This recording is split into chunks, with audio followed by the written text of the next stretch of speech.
Welcome to this explainer. Today, we're stepping away from the usual complex data to explore something truly unique and, honestly, deeply fascinating. It's a contemplative piece of writing called Spring Gratitude, written by Oluyomi Ola-David. We're going to set a very mindful, intentional tone today as we break down her distinctive worldview, line by line. Okay, let's dive right into this. Zeal can use reason. Just take a second and let that evocative pairing sink in. Which she brilliantly does here, right out of the gate, is juxtaposed raw, fiery human passion, zeal, with the cool, calculated structure of logic and reason. She's showing us that these aren't opposing forces that have to fight each other, They're actually complementary tools that can work together. Which leads us to a pretty fascinating mystery to guide our explainer today. What exactly connects human zeal, physical engines, and complex global economies? On the surface, these seem like completely disparate, unrelated concepts, right? But as you'll see, she connects all of these things through this beautiful universal law of utility and potential. Section 1. Meet Oluyomi Ola-David.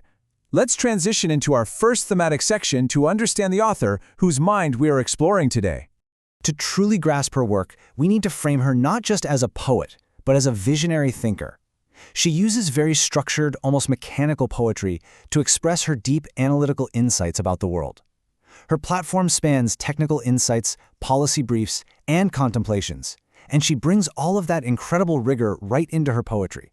Taking a closer look at her background, she's a Nigerian author and policy influencer who is deeply concerned with global development and transformation. And I really want to emphasize this last point. Her ultimate goal is to generate solutions and provide clarity. She isn't just writing to be abstract. She's writing to solve real problems and make the complex mechanics of our world crystal clear. Moving on to Section 2, the mechanics of nature. Here we'll focus on how she observes the tangible, physical world around us. Now, what's really interesting about this is how she links the mechanics of man-made machines directly with the biology of the human body. Engine uses oil, sits right next to bone can flex motion. It's like she's looking at the world through the eyes of a brilliant engineer. Just as an engine absolutely requires oil to function smoothly, she notes that the human bone is designed with the exact mechanical utility to flex and create motion. And she extends this logic to everyday states of being. Battery uses warmth. Ice can melt away. Fever can recover all. Void can get occupied. Just sit with those pairings for a moment. She sees potential and transformation in absolutely everything. Even a fever, which we usually experience as an illness, is framed positively as a biological mechanism for recovery. A void isn't just an empty, hopeless space, it's simply a space waiting to be occupied. Next up, Section 3, Synergy in the Economy. Let's zoom out to our macro perspective and examine how these physical observations apply directly to societal and economic structures. This is such a profoundly optimistic view on finance. Credit uses cycle versus debt can access industry. She frames debt not as a dead end or, a financial burden to be feared, but as a synergistic tool. In her eyes, debt can actively access industry. It's a mechanism of leverage that can be utilized to build and create within a larger cycle. You can really see how her vision for global development is reflected in these lines. Goods can use storage, waste can be recycled, unity can grow economy. Notice the progression there. She's highlighting how basic utility and the recycling of what we normally consider waste actually drive economic growth. But the ultimate economic driver for her isn't just capital, it's human unity. This challenges us to look at how we recycle our own resources and cooperate with others daily. To really unlock this concept, we need to define synergy. It's the interaction of elements that, when combined, produce a total effect that is greater than the sum of the individual elements. This is the underlying philosophy she's aiming at here. By linking credit, industry, recycled waste, and economic unity together, she's proving that our financial and social systems are completely synergistic. Which brings us to Section 4, Unlocking Human Potential.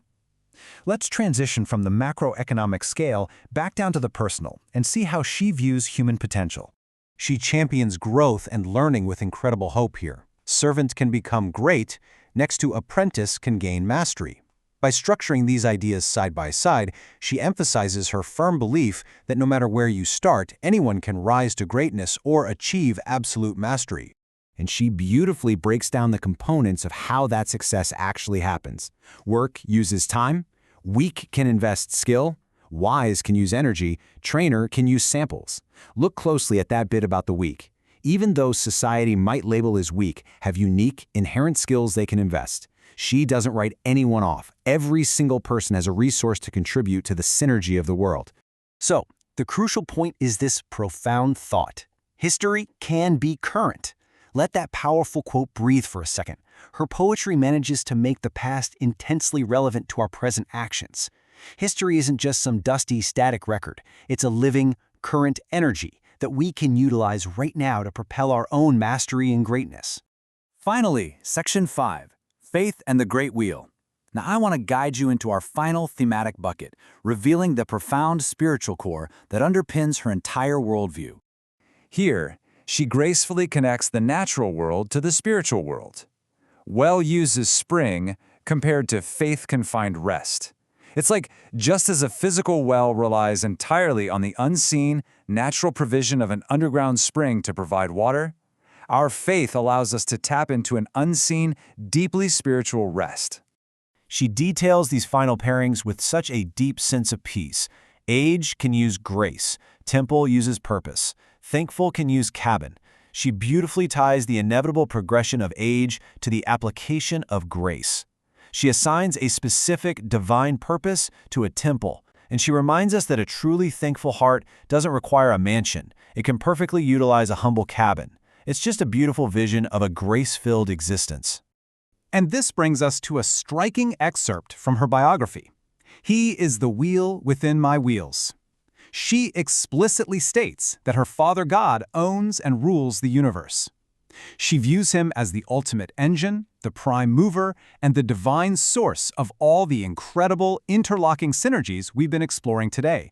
Which perfectly ties the spiritual foundation back to the title of her piece, Spring Gratitude.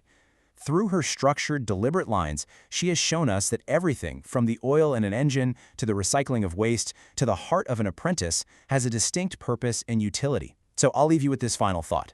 Look closely at your own life today. What profound synergies are waiting to be utilized, and what wheels are turning within your wheels right now?